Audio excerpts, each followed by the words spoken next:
Hola amigos, bienvenidos a esta nueva emisión de Sin Filtros. Los saludamos desde la ciudad de Nueva York. Hoy prácticamente tenemos un día lleno de noticias. Muchos nos vieron en la discusión que tuvimos hoy sobre Colombia al mediodía, pero hoy vamos a hablar sobre lo que está ocurriendo con un caso muy específico y es de desinformación, y eso lo vamos a discutir con un panel extraordinario que traemos para esta emisión de Sin Filtros. Y es que quiero relatarle más o menos qué fue lo que ocurrió y por qué estamos discutiendo hoy este asunto.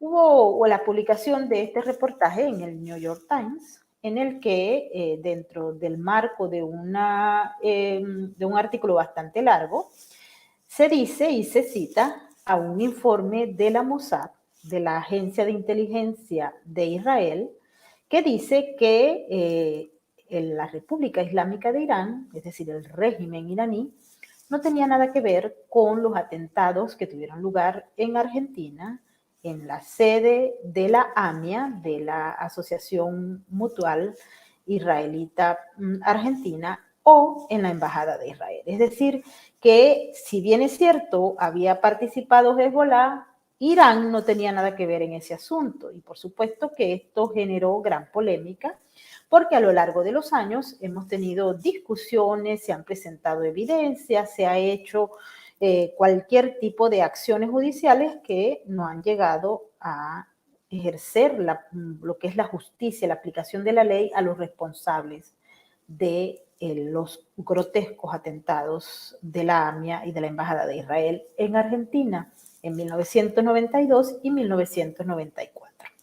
Pero la salida en un periódico como el New York Times de un informe que dice que Irán no tiene nada que ver, pues llamó mucho la atención.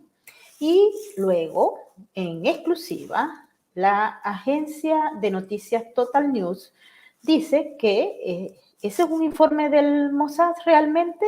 ¿O qué es lo que hay detrás de esto? Y pues en eso se plantea una discusión y luego es el mismo gobierno israelita el que dice que eso es falso, es decir, que Irán siempre, desde el primer día hasta hoy, es decir, desde 1992 y 1994, cuando ocurren los atentados, Irán sí, ellos creen que sí fue directamente responsable de este asunto. ¿Y qué es lo que hay aquí entonces? Yo les planteo, y ya vamos a presentar a los miembros del panel, una discusión que trate de esclarecer por qué el New York Times plantea que Irán no tiene nada que ver con los atentados y por qué el gobierno de Israel tiene que salir a desmentir lo que dice el New York Times, que supuestamente dice un informe de la Mossad. ¿Está esto como ejerciendo una especie de operación de propaganda para desacreditar al Estado de Israel, al gobierno de Israel o al centro, o la agencia de inteligencia de Israel? ¿Es esto lo que se está buscando? ¿Se está buscando sacar a Irán porque está pendiente el acuerdo que se quiere firmar entre Estados Unidos, Francia y otros países? Ya hay que recordar el acuerdo nuclear con Irán, que estaba Estados Unidos allí durante el gobierno de Barack Obama y durante el gobierno del presidente Donald Trump se salió. ¿Es esto lo que está pasando? O sea, estamos hablando de sacar de una responsabilidad tan grotesca, de un asesinato de 85 víctimas inocentes, a el régimen islámico de Irán para que pueda tener menos plumas pesadas, para que se pueda firmar el acuerdo con Irán. ¿Hay algún lobby? ¿Por qué el New York Times se presta a esto? ¿O es dentro de todos los lobbies que hay aquí en estos momentos en contra del Estado de Israel, desacreditar tanto al gobierno como a la agencia de inteligencia Mossad? Así que vamos a discutir este tema y para ello le damos la bienvenida a nuestro experto desde la Patagonia, Rodolfo Florido. Bienvenido.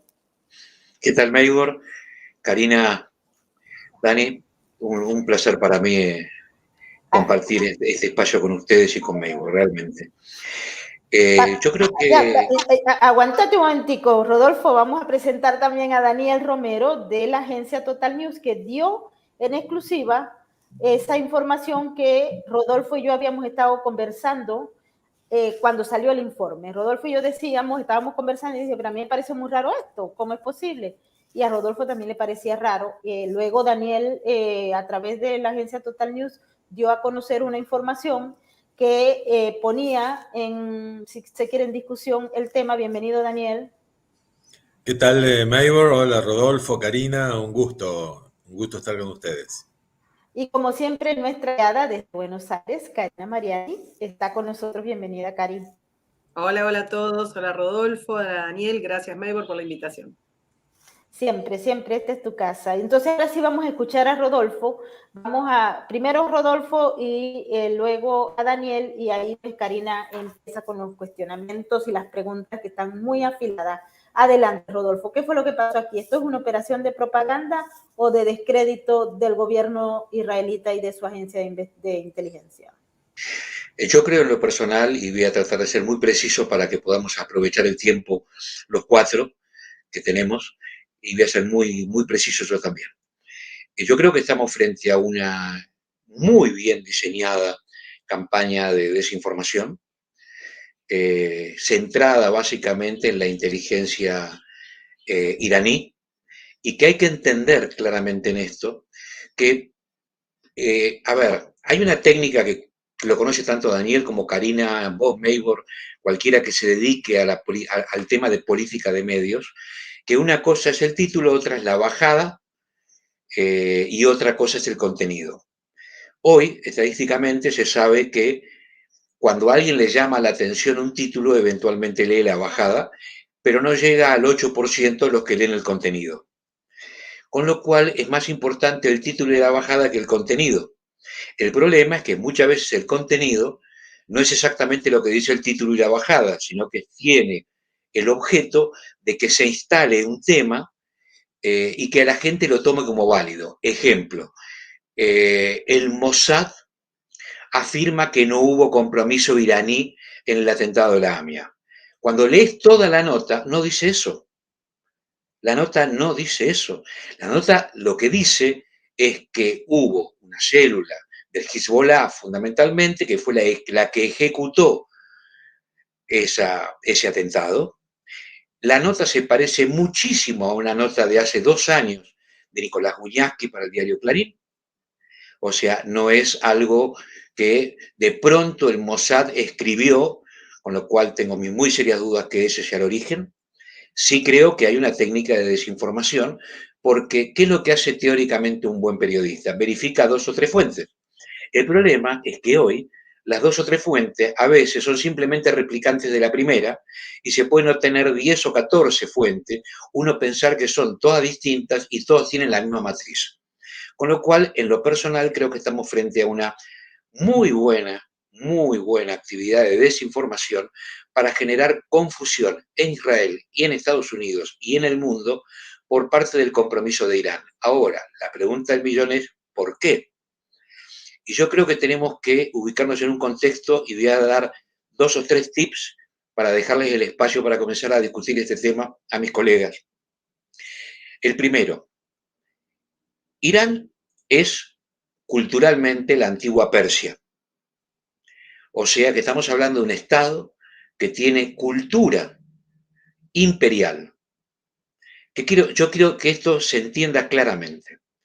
Una cosa es tener un imperio, como lo puede tener Estados Unidos, pero sentirse como un imperio vergonzoso. O sea, lo tiene por poder propio y por presencia, pero le da, como dirían los chicos, le da cosa ejercer el poder. Otra cosa es ser Gran Bretaña, que tiene cultura de imperio británico, y que vive eso con naturalidad absoluta y sin culpa alguna. Irán proviene de la vieja cultura persa, tiene 3.000 años o más, si podemos ir hasta 5.000 años hacia atrás, en el cual desde Darío en adelante, o antes o después, solamente otro imperio, como fue en este caso Alejandro, y el imperio macedónico, pudo pararle los pies, como se dice en la calle. La realidad es que no tienen problemas culturales con sentirse imperio. El segundo aspecto es que ellos no son árabes, son persas. El persa no se siente árabe, aunque pueda comulgar en la misma fe, chiitas, sunitas, lo que sea, no importa. No se siente, como, de la misma manera que nosotros podemos tener una diferencia, somos católicos en el caso de Argentina, los ingleses son protestantes, los holandeses también, pero tenemos una matriz, y eso no nos hace iguales, no nos hace ni noruegos, ni daneses, ni británicos. Somos latinos, somos distintos. Bueno, el persa, es iraní, no es árabe. Segundo aspecto a tener en cuenta. Tercer aspecto a tener en cuenta. El plan nuclear de Irán es una falacia absoluta decir que es algo que está desarrollando la conducción religiosa de los imanes de los ayatolá. El plan nuclear de Irán viene desde la época del Shah Reza Pahlavi, en el cual en esa época las primeras tecnologías para el desarrollo del plan nuclear iraní de Reza Pahlavi fueron provistas por el gobierno de los Estados Unidos cuando Reza Pahlavi era un aliado de ellos. No quiero decir con esto absolutamente nada más que un dato histórico duro y físico. Y ahora quiero entrar al cuarto desafío, si se quiere, que es ¿quién es el actual presidente de Irán? El actual presidente de Irán, Raisi, de apellido, tiene una particularidad muy específica, muy específica. Fue el encargado de encubrir los crímenes y genocidios más grandes que desarrollaron los ayatolás antes de que él fuera el presidente de Irán. Como miembro de la Corte Suprema de Justicia y de diferentes cámaras a través del gobierno religioso de los ayatolás, cada vez que le daban una orden de encubrimiento, incluyendo la masacre de 30.000 iraníes disidentes, según los cálculos que han hecho los organismos internacionales de control de derechos humanos, el que se encargó de dar por cerrado todos los temas de 30.000 asesinados en Irán fue Raisi. Raisi es un ejecutor fiel de las políticas más duras de los ayatolás. Y acá esto hay que asociarlo con el retiro de Trump del acuerdo de control de la IEA, de la Agencia Internacional de Energía Atómica. ¿Por qué? Porque desde que Trump salió, los demás estados que quedaron dentro se empezaron a encontrar con un problema gravísimo, que es que Irán empezó a expulsar a los veedores de la IEA, especialmente del control de dos lugares, y fundamentalmente de Fordow, o Fordú, no sé cómo se dirá en persa. Fordow es el lugar enclavado en el interior de una montaña, en el cual se desarrollan las centrífugas, entre otras cosas, para poder generar uranio enriquecido y o plutonio. Ya lo ha reconocido Francia, que tienen dificultades para ingresar y que ya perdió el control de si se está produciendo o no uranio enriquecido y plutonio. En lo personal creo que ya lo han producido y que por eso Trump se fue en el 2018. Lo que pasa es que una cosa es irse sabiendo que ya lo estaban produciendo, porque si yo no yo tengo, a ver, una cosa es tener la prueba de inteligencia, otra cosa es tener la prueba jurídica. Son dos temas que en el mundo se entiende con claridad. Si el presidente de Estados Unidos dice, después de lo que pasó con el tema, entre comillas, de las armas químicas que no existieron en Irak, que Irán tiene plutonio o uranio enriquecido para poder producir bombas atómicas, la afirmación puede ser calificada de exagerada si no tiene las pruebas físicas.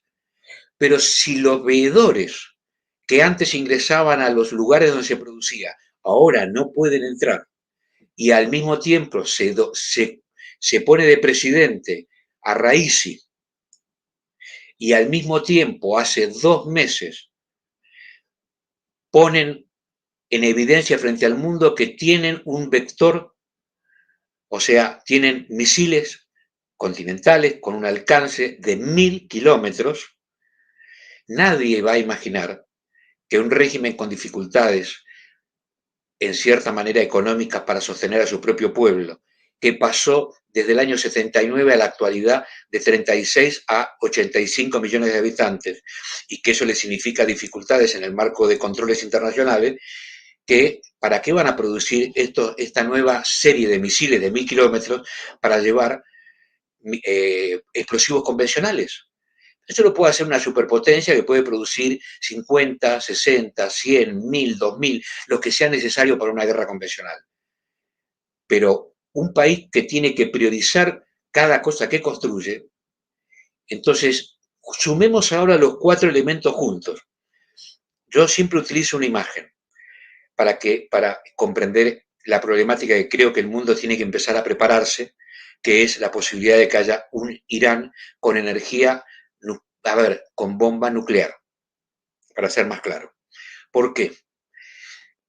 Si todos seguramente los que están acá han ido alguna vez a escuchar una orquesta a un teatro.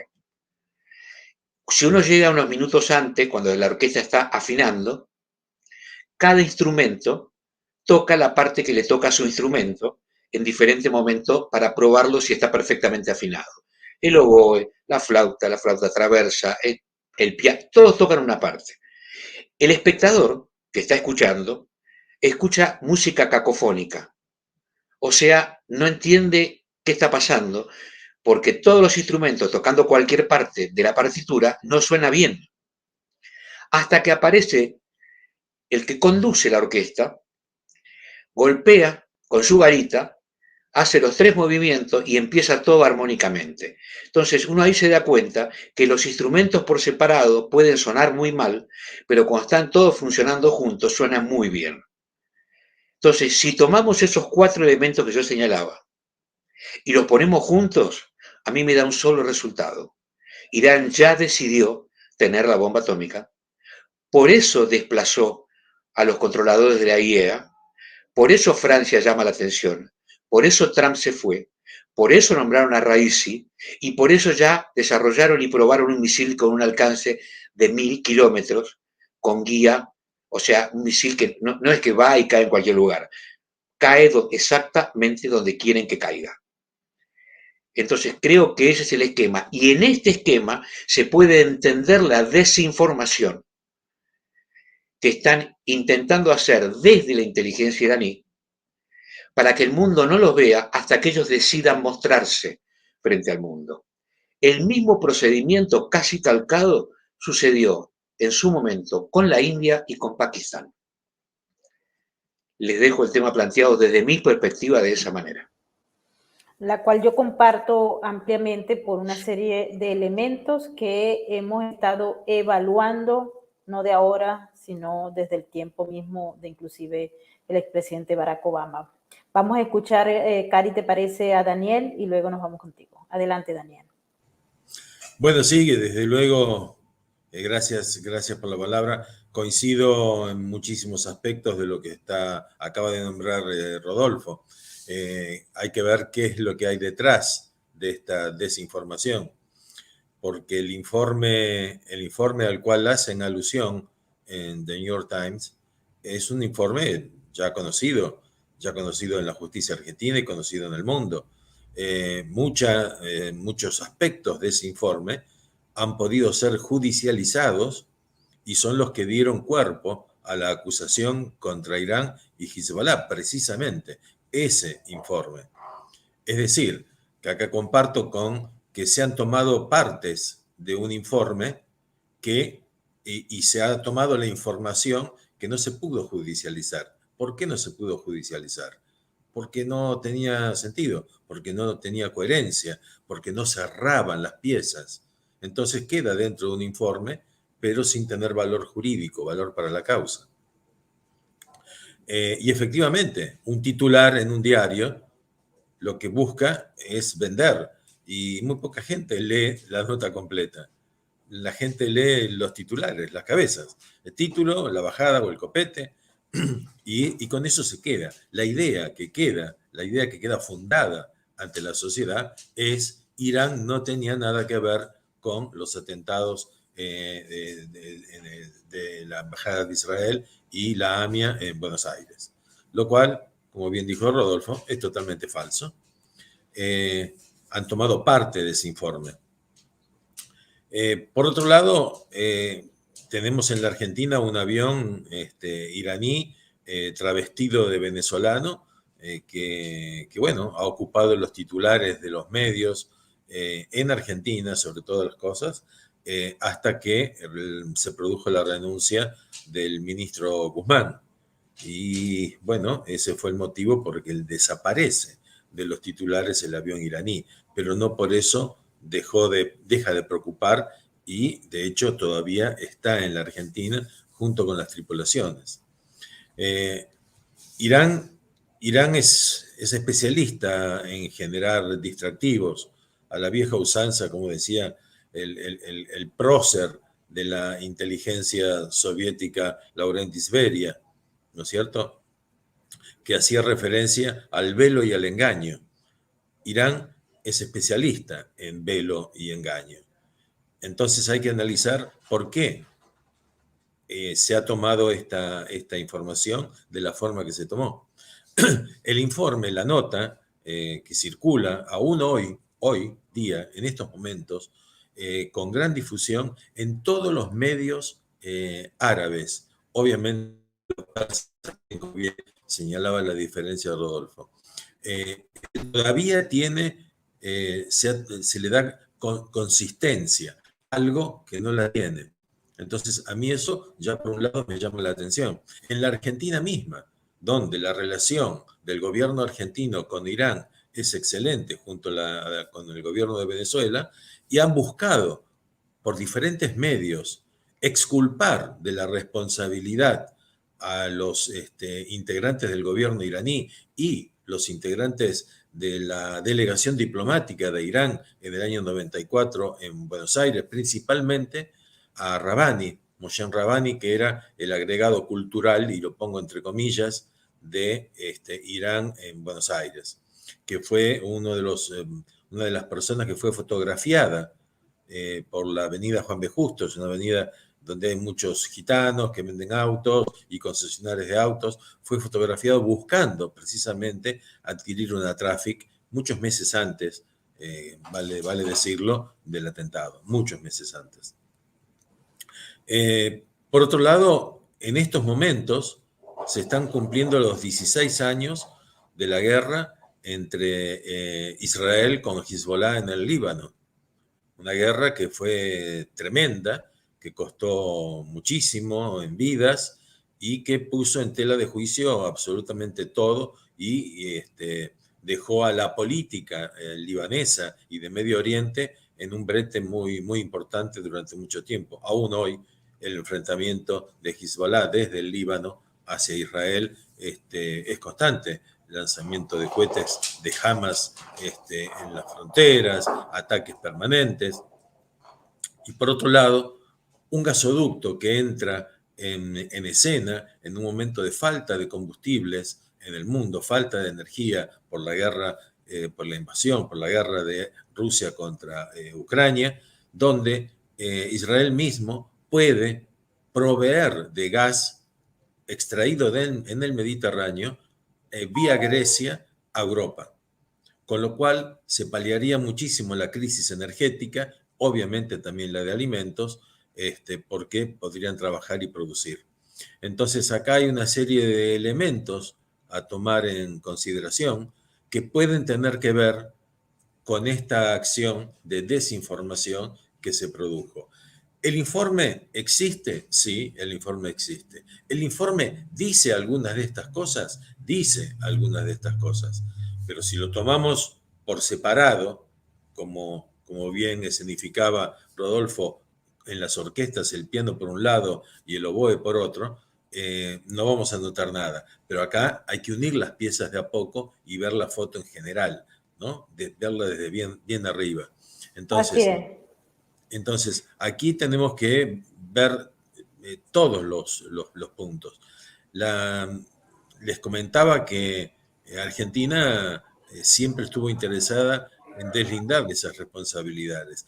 Y voy a dar un ejemplo. El día de hoy, la agencia de noticias oficial del Estado argentino, TELAM, publica un artículo, una nota, donde dice, y lo voy a leer correctamente, tal cual es, dice, Israel reconoció informe de Mossad sobre los ataques a la embajada y la AMIA. Nuevamente la falacia, porque esto es el día de hoy, y ya se sabe, y ha sido desmentido por el mismo gobierno de Israel, que no es tal cual lo ha dicho el New York Times. No es esa lectura la que hay que hacer. Responsabilizó a Hezbollah, responsabilizó a las autoridades iraníes, responsabiliza a los representantes diplomáticos de Irán en Buenos Aires y deja bien en claro cómo son las cosas. Pero Argentina, hoy la agencia oficial, sigue titulando Israel reconoció informe del Mossad sobre los ataques a la embajada y a la AMIA. Es decir, TELAM, Argentina está desenmascarando inconscientemente, torpemente, una operación mediática que comenzó con el New York Times. Entonces, me parece que van quedando las piezas claras y cómo debemos ver esta foto desde las alturas para comprenderla mejor. Por otro lado, hay infinidad de cuestiones que ya estaban incorporadas en la causa y partes del informe que hace referencia este medio, cuando dicen, por ejemplo, que habían traído el explosivo a la Argentina en envases de shampoo y cajas de chocolate. En Argentina, por esos años, la Monal se conseguía en cualquier ferretería, en cualquier lugar se vendía Monal sin ningún control. Es decir, venía Juan Pérez, compraba a Monal, se lo llevaba y no figuraba en ningún lado que el señor Juan Pérez había comprado Monal. Y el Amonal fue lo que se utilizó para volar la AMIA. Sí puede haber habido un iniciador, un explosivo plástico como iniciador de ese Amonal, ¿sí? Como fuego, para darle la temperatura necesaria para que se produzca la explosión. Pero eso también en la Argentina se conseguía por doquier. Los panes de trotil se rifan, aparecen tirados por la calle. Hoy ya no tanto, pero en aquellos años era muy común que muchísimas personas de los extremos políticos pudieran contar con explosivos plásticos. Esto está muy interesante lo que está explicando Daniel, porque nos muestra más o menos lo que podrían ser elementos claves para entender esta operación que ha sido calificada acá como una operación política que puede ayudar al objetivo de la administración Biden para firmar el acuerdo, una operación que por los lobbies que existen a nivel de todos los Estados Unidos y del planeta en contra de Israel, pues podrían conllevar a ello también para desacreditar al Estado de Israel y a la agencia de inteligencia. Y como bien se explicó, y ahora quisiera irme con Karina, el hecho de que esto es una operación tal vez de propaganda o de desinformación. Adelante, Karina. Sí, a ver, ustedes lo nombraron un poco por arriba, tanto Rodolfo como Daniel. ¿Por qué? Es claro que se trata de una operación, lo han explicado claramente y además ya fue desmentido por el gobierno israelí y ya hubo presentaciones de las organizaciones israelíes en Argentina diciendo que rechazaban no el informe, sino la forma en la que se presentó, porque exactamente como lo dijo Rodolfo, una cosa es el titular y otra cosa es lo que dice adentro. El titular claramente está tratando de lavar o de tapar la responsabilidad tanto de lo que fue el gobierno iraní como de funcionarios argentinos. Pero justo se da en esta coyuntura en la que tenemos al avión bendito ahí, que nadie sabe, es cierto, salió de las tapas de los diarios, Argentina vive muy convulsionada por su crisis política y económica, y entonces salió, pero tenemos un avión hace mucho tiempo, el cual no sabemos ni para qué vino, ni quién viajó, ni quién bajó en Córdoba, ni quién bajó en Ezeiza. ni qué se encontró, ni quiénes eran los reales tripulantes. Hubo varias listas, no todas las listas tuvieron las mismas personas.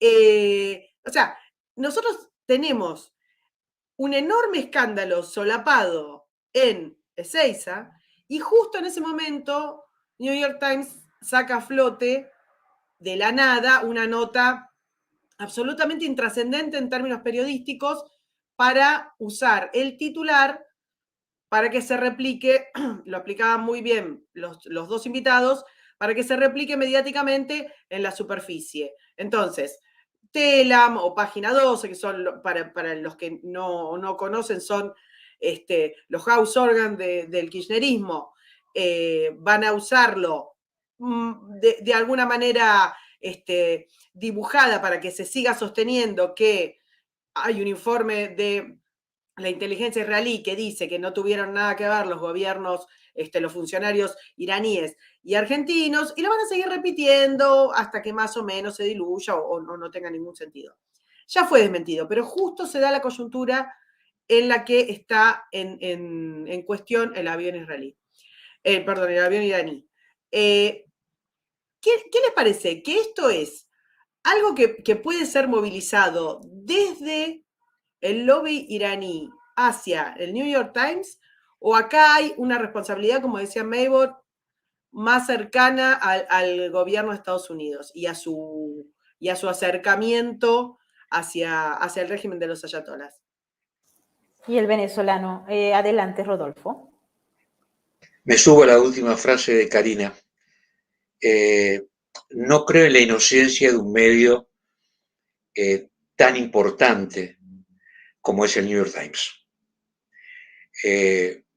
Por otra parte, no se autoimputa de nada desde el punto de vista del medio, porque, como bien también señalaba Daniel, era información vieja que todos conocíamos.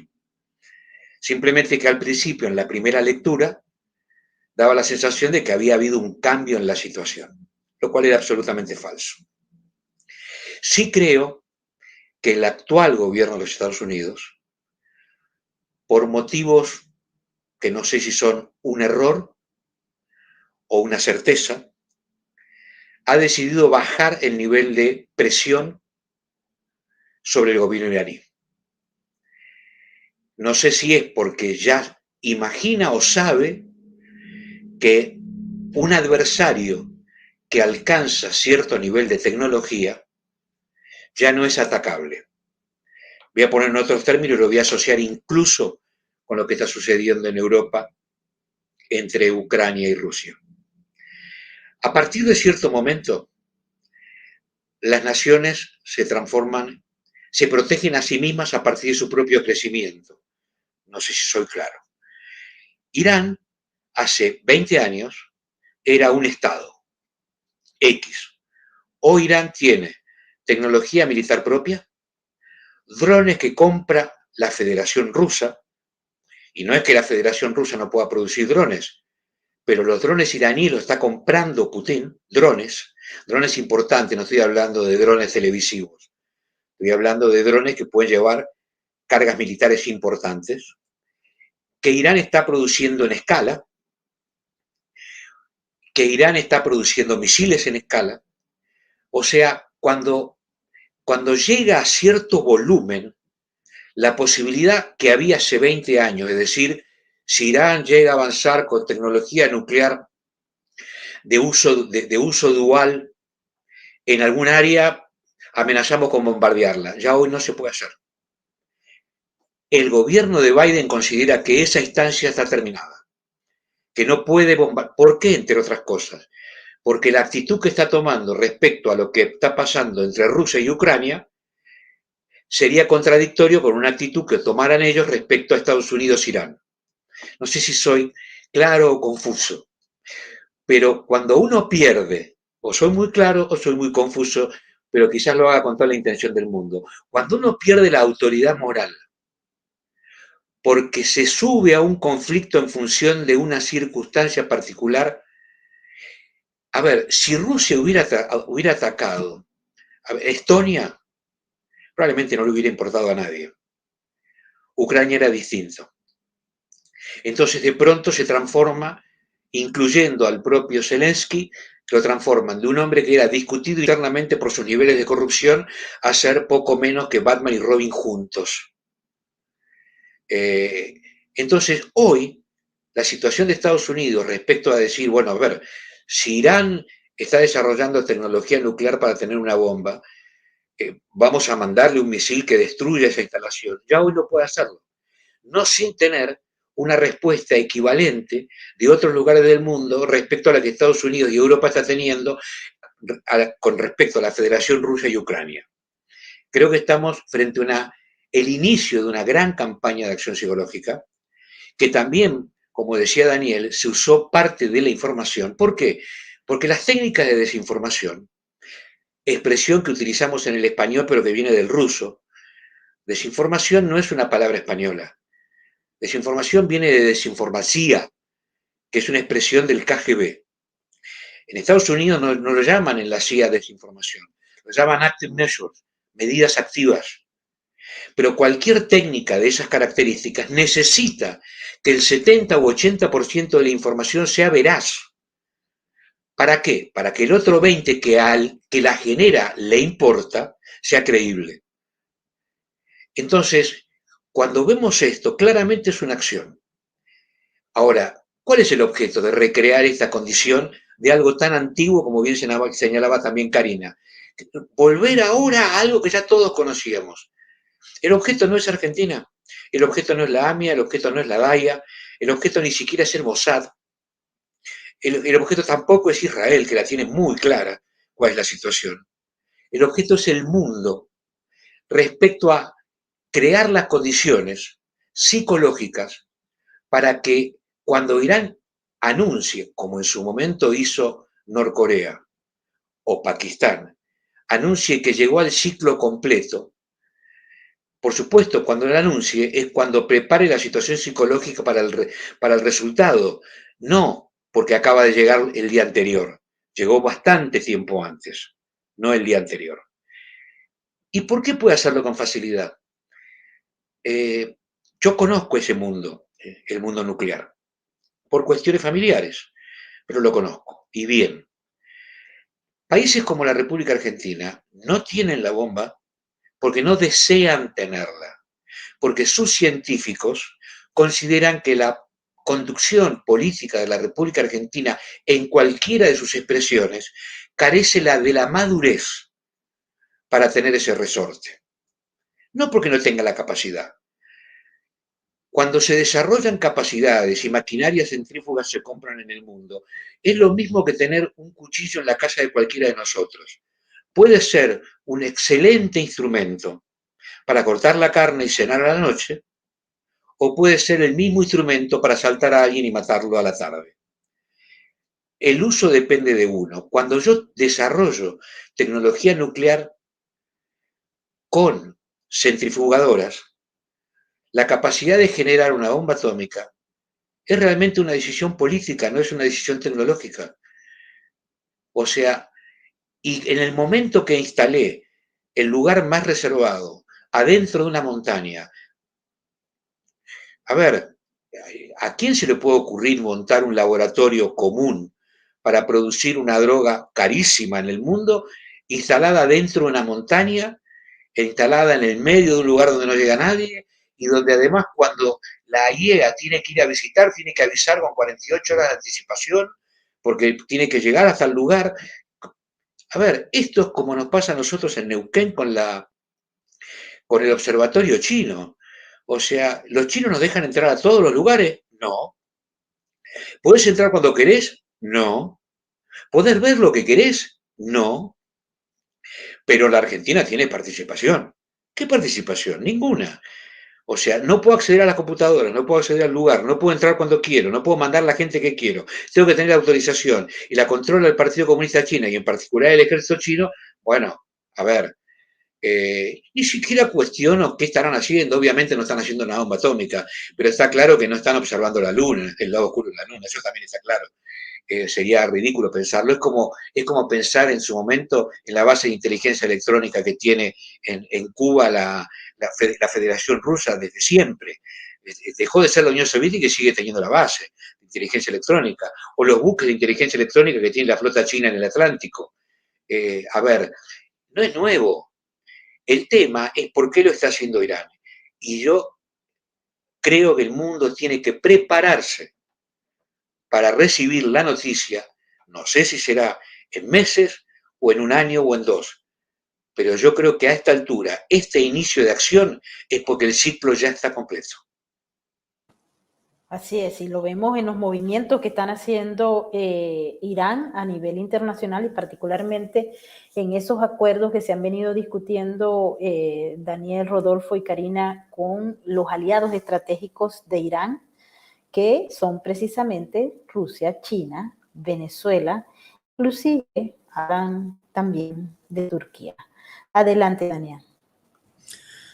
Hace pocos días hubo una reunión tripartita de los presidentes de Turquía, Rusia e Irán. En esta reunión, que se hizo pública, lo que no se hizo público fue la participación de los directores de inteligencia de las agencias de cada una de estas naciones.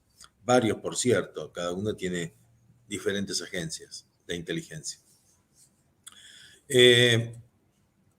Y hago hincapié en Irán, ¿por qué? Porque Irán logró cambiar el eje de la actitud turca, es decir, el presidente Erdogan, que hasta hacía poco tiempo vendía los drones a Ucrania, decidió cortar ese flujo.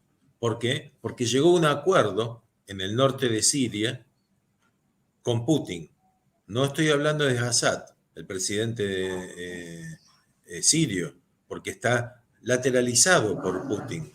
Es más, apuestan a que haya un recambio del presidente Assad por alguien hoy más afín a Putin y que podría ser un pariente de Assad inclusive. Pero logró un acuerdo Turquía en el cual se le permite y se le va a permitir ejercer ataques, bombardeos libremente sobre el norte de Siria, donde está una población, la población kurda, que es de sumo interés para Erdogan eliminarla. Es decir, acá vemos cómo fue cambiando la geopolítica en solo 15 días, 20 días. Es decir, las nuevas medidas. Y luego aparece esta operación, luego aparece el avión. Es decir, hay un juego en Latinoamérica de Rusia, China, Irán, trabajando conjuntamente en la región. Y por otro lado, también, obviamente, en los países a los cuales hacíamos referencia anteriormente. Entonces, hay un cambio muy grande, estamos asistiendo a un cambio tremendo y que sin ninguna duda también se debe a que Irán ha logrado efectivamente el final del ciclo con el armamento nuclear. Entonces, creo que se busca llevar a Estados Unidos a ese acuerdo. Por otro lado, se busca eliminar la posibilidad de que Israel pueda proveer desde el Mediterráneo gas a Europa. Es decir, son varias operaciones detrás de una mascarada.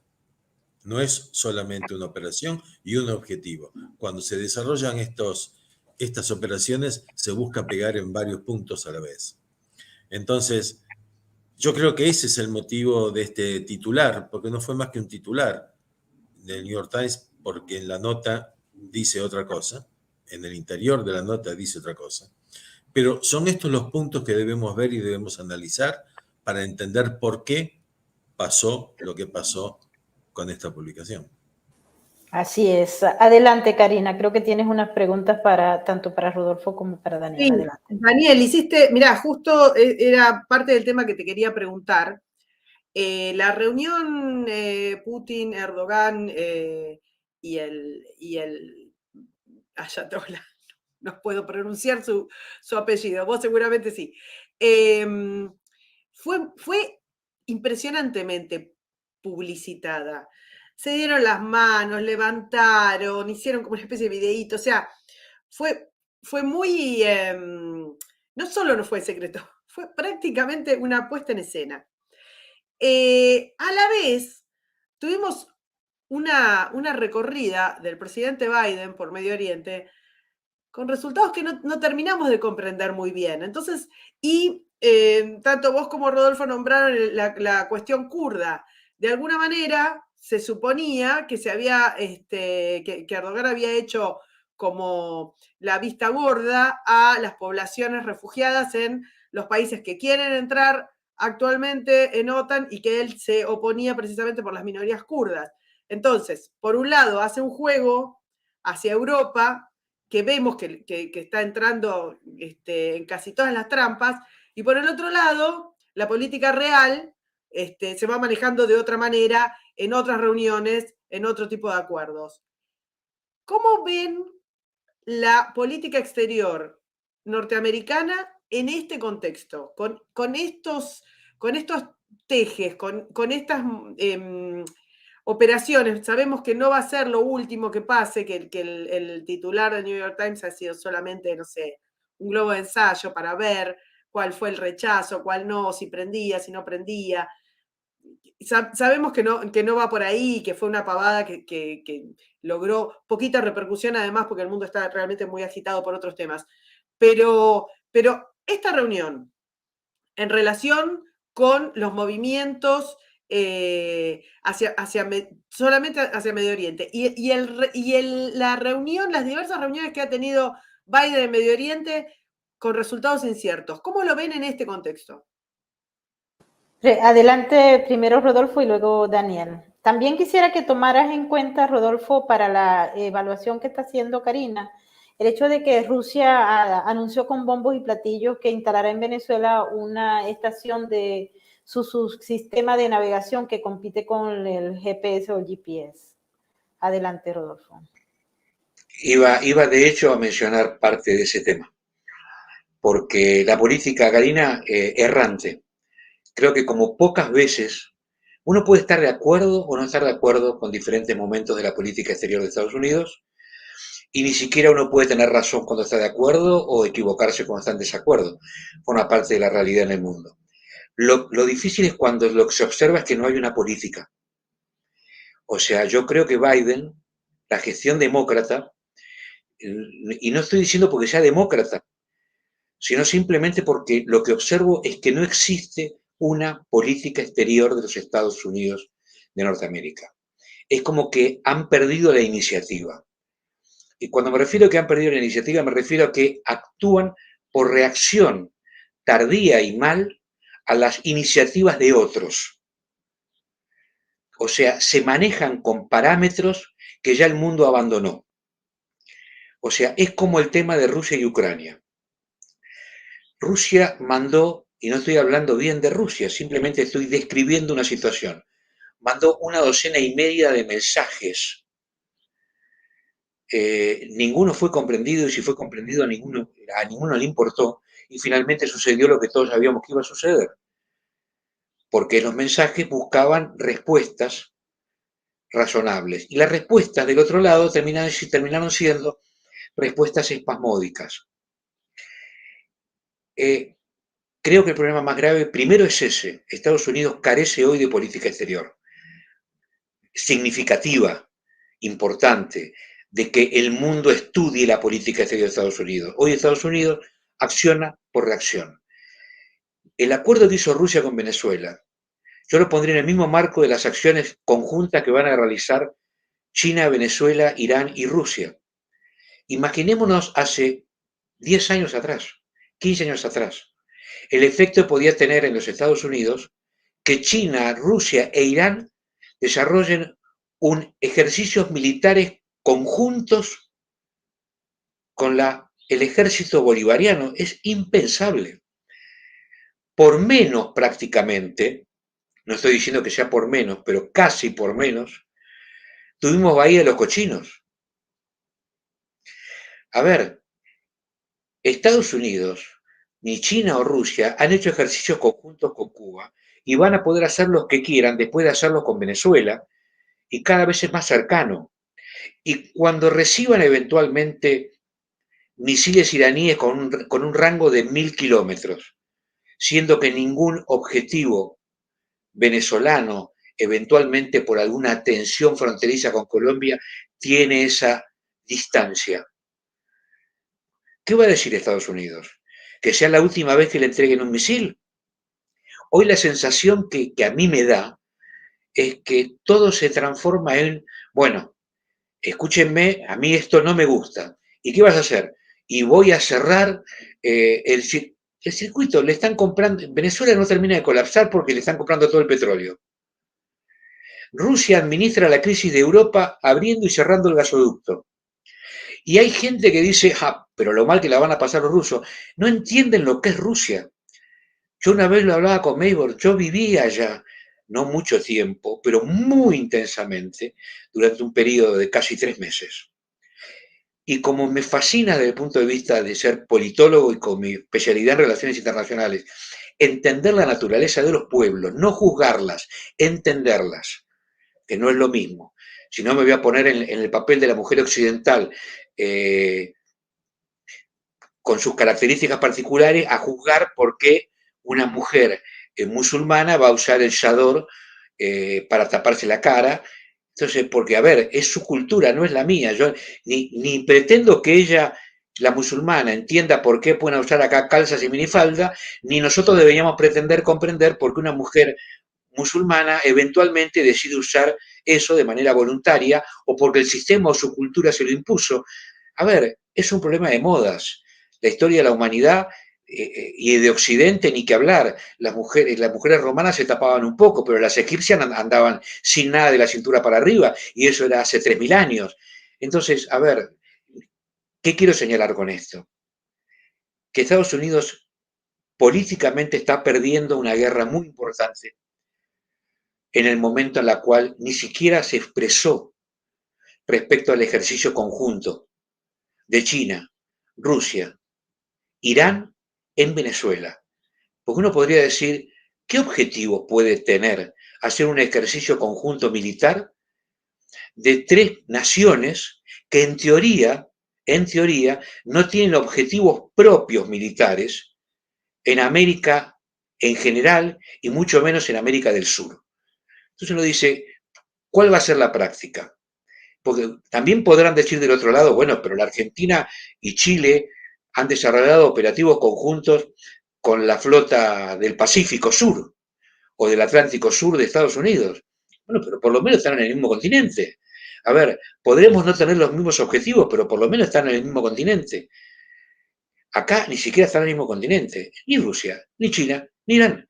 Sin embargo, los ejercicios suceden y van a colocar esto. Y China, mientras tanto, está apuradísima, Rusia, en colocar una base en Tierra del Fuego. También. Y uno dice, bueno, pero a ver, es nada más que logística. ¿Alguien se puede imaginar, cualquiera que conozca Tierra del Fuego, es absolutamente absurdo pensar el gasto de generar una base de envergadura internacional nada más que para el desarrollo de una cuestión comercial en Tierra del Fuego? No da la logística del lugar. No da la logística del lugar. Entonces, vamos a tener por ahí un poquito, en Neuquén otro poquito, en Venezuela llegarán otros elementos. Entonces, finalmente, no vamos a comprender cómo funciona la inteligencia de los países que son serios. La República Argentina, cuando sucedió, como señalaba hace un ratito Daniel Icari, cuando sucedió lo del avión, la Agencia Federal de Inteligencia, que es la más importante de la República Argentina en términos presupuestarios, ya no en términos de eficiencia, no tenía traductor de farsi, no tiene traductores de árabe. Y uno dice, ¿y los tuvo? Sí, claro que los tuvo. Y tuvo más de uno. Y uno dice, ¿y por qué los dejaron de tener? Pregúntenselo al gobierno de Néstor y Cristina. ¿Por qué dejaron de tenerlo? Porque vos tampoco podés poner a alguien de la comunidad sin estudiarlo antes, porque si vos no tenés a nadie, tampoco sabés qué es lo que te está traduciendo. Entonces el juzgado tuvo que buscar 2 traductores por separado para poder cotejar si la traducción de uno coincidía con la traducción de otro, y tuvo que esperar un mes para tener un traductor. Y la Agencia Federal de Inteligencia de la República Argentina no tiene un traductor de farsi, cuando el principal implicado en los atentados de la AMIA y la embajada fueron iraníes y miembros del Hezbollah, palestinos. Entonces uno dice, ¿cómo puede ser que no tengamos traductor? Tenemos un organismo con más de 2.000 agentes, de los cuales se fueron en diferentes capas todos los que tenían experiencia, en la cual echaron o dejaron ir a los que conocían farsi y trabajaban con ellos, y ahora no hay ninguno. O sea, a ver, cualquiera que haya estudiado, ni siquiera digo que haya estudiado los textos que en el mundo se consiguen sobre formación de agentes de inteligencia, digo que hayan leído a John le Carré, a ver, algo mínimo, mínimo. No estoy pidiendo que hayan leído textos, que hayan leído algo de este mundo.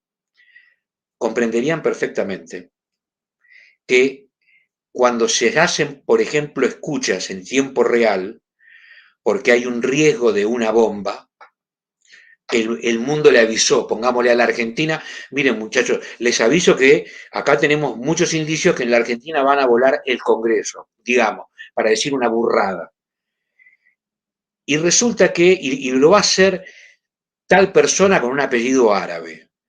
Y resulta que acá le piden a observaciones judiciales que intervenga la línea de ese árabe.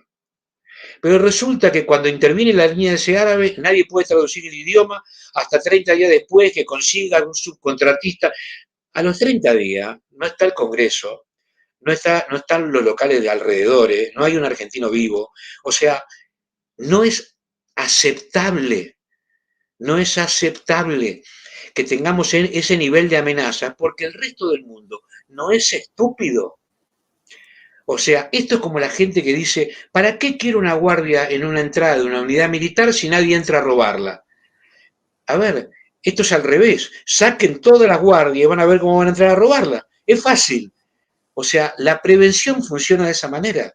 Hoy la Argentina, si un terrorista cuenta todo por una línea telefónica, todo lo que va a hacer, va a pasar 30 días hasta que lo traduzcan. ¿Me explico?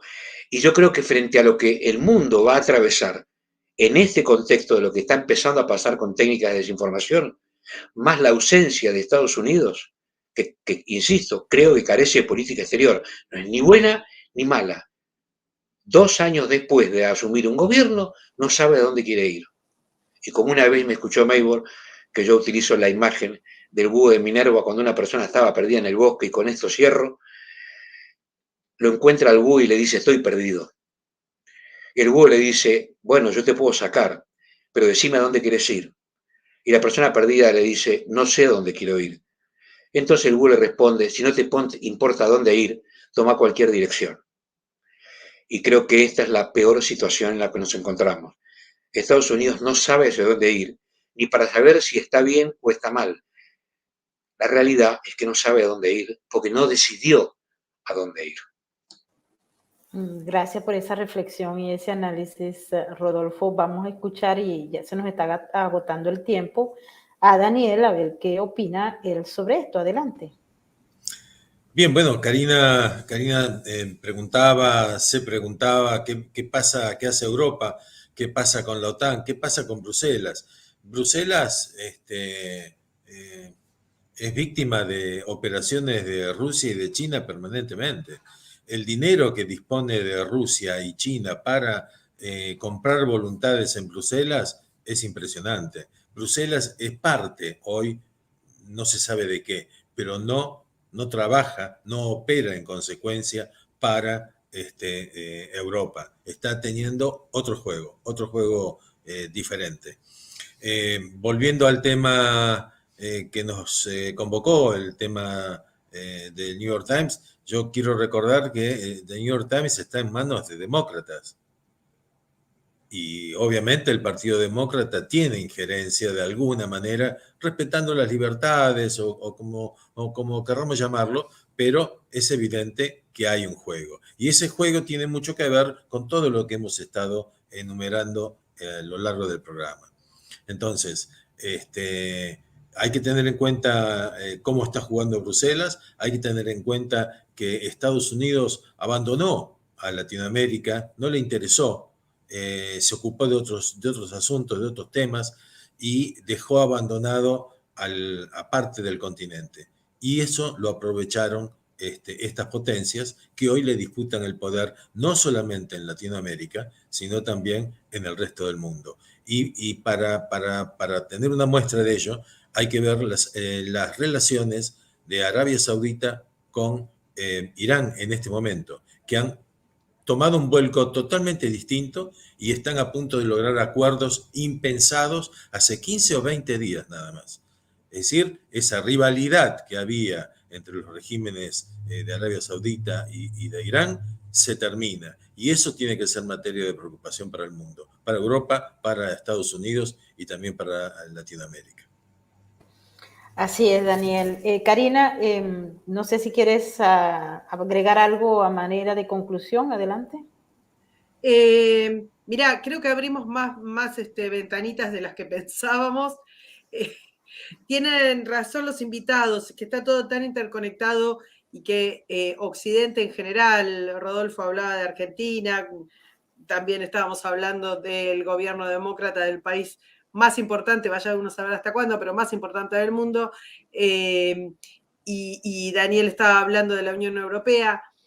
Hay quizás una gran decadencia en la anticipación y en el foco de las autoridades de Occidente, mientras el resto del mundo se va alineando de muchas maneras. Mi reflexión es que nos queda un montón para hablar. Esta nueva amistad entre Arabia Saudita e Irán es la verdadera, no voy a usar la palabra bomba porque queda mal. Pesadilla. Es la verdadera pesadilla, es la verdadera preocupación. Acá hay algo grave.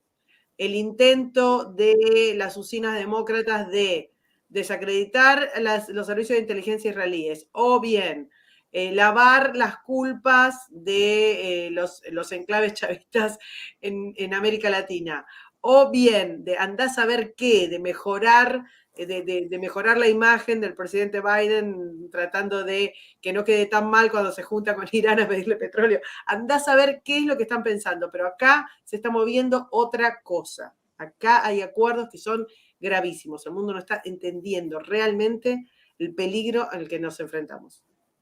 Así es, y nos queda mucho por analizar en Sin Filtros, así es que vamos a hacer un nuevo programa para tocar estos puntos que quedaron sueltos y que, bueno, por la escasez de tiempo, porque le pregunté a Rodolfo justamente sobre una información que nos ha espantado a todos los venezolanos, porque, bueno, ya ciertamente hemos perdido la capacidad de asombro, pero cuando Rusia ha decidido y anuncia con bombos y platillos que instala una base, una estación del sistema de navegación GLONASS en Venezuela, que también se había, por cierto, puesto en Nicaragua y bueno, nada pasó, se acusó de que eso era un sistema de espionaje, aquí nada ocurrió en los Estados Unidos y en estos momentos pareciera que estamos en un letargo, Estados Unidos está como una especie de letargo y no sé si le va a dar tiempo de despertarse, porque cuando el gigante se siente gordo y poderoso, se acuesta a dormir y resulta que los enanitos hacen fiesta y cambian el paradigma. Y creo que estamos en ese proceso de transformación de un mundo a otro, de un paradigma a otro, y el hecho de que nos ronquen los motores desde un paisito gobernado por un tiranozuelo como Maduro, significa que desde aquí no se está apreciando y diagnosticando lo que está pasando allá afuera. Lamentablemente se nos acabó el tiempo, pero quiero agradecerle a nuestro buen amigo Rodolfo Florido y a Daniel Romero por haber estado con nosotros en esta emisión. Mil gracias, Rodolfo y Daniel. Gracias a vos, un gusto haberlo encontrado, Daniel, después de tanto tiempo. Y un beso grande para Cari y mis respetos de siempre para todos. Gracias, Maibor. Muchas gracias. A las dos, mis saludos. Y bueno, y Karina, que es nuestra aliada desde Buenos Aires. Nos despedimos agradeciéndole también a toda la gente que nos ha acompañado desde nuestras diversas plataformas y particularmente desde nuestro superchat. Vamos a tomar todas esas preguntas para pasárselas tanto a Rodolfo como a Daniel. Sé que había muchas inquietudes, se nos agotó el tiempo. Nosotros hemos tenido hoy un día, pero para morirse, porque aquí en Estados Unidos está pasando de todo. Cuando les digo de todo, es de todo, y al final no pasa nada, porque el gigante pareciera que se está quedando dormido. Un gran abrazo a todos los moderadores, a Migdalia Chirinos, a Tamaris López, un gran saludo a Titi Gómez, y a ver quiénes más están por aquí. Lontán, un gran abrazo, Loli Espinosa, María Isabel, todos, muchas gracias por el trabajo que hacen, Norma Flores también. Y nos despedimos hasta mañana, donde traeremos una nueva discusión y nos acercamos también a un nuevo tema que está ocurriendo en Perú y que los expertos nos van a explicar exactamente cómo anda la vida de un amigo de allá de España, lo llama Sombrero Luminoso, el presidente Castillo. Nos vemos. Mil gracias a todos y feliz tarde.